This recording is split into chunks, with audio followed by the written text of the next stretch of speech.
Jonathan Gruber is an economics professor at MIT, one of the architects of the Massachusetts healthcare law known as Romneycare, as well as an architect of the president's law, Obamacare. Jonathan, was this a typo, saying that only if you had a state exchange could you get a subsidy and therefore be required to participate?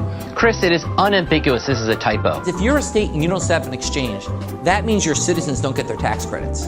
Yeah, he calls it a speako, kind of like a typo. A number of the key implementation steps have to happen at the state level. States have to set up their insurance exchanges where they can sell health insurance. Every single person involved in the crafting this law, but just full disclaimer, I was involved in writing the legislation, has said that it's a typo, that they had no intention of excluding the federal states, and why would they? The law responsibilities on states to set up these exchanges like we did in Massachusetts and regulate them and run them. If we're going to have 50 different exchanges, we'll see what works, we'll learn.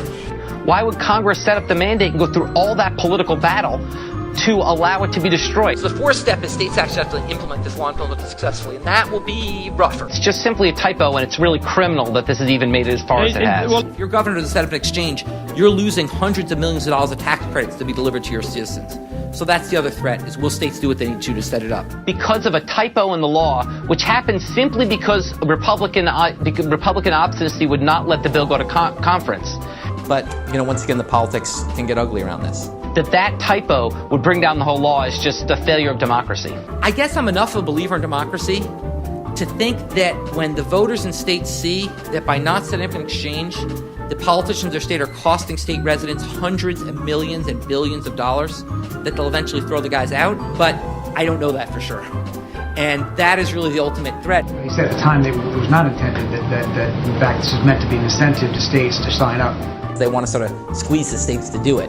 He described those remarks as a mistake. I hope that that's a blatant enough political reality that states will get their act together and realize there are billions of dollars at stake here in setting up these exchanges, and that they'll do it.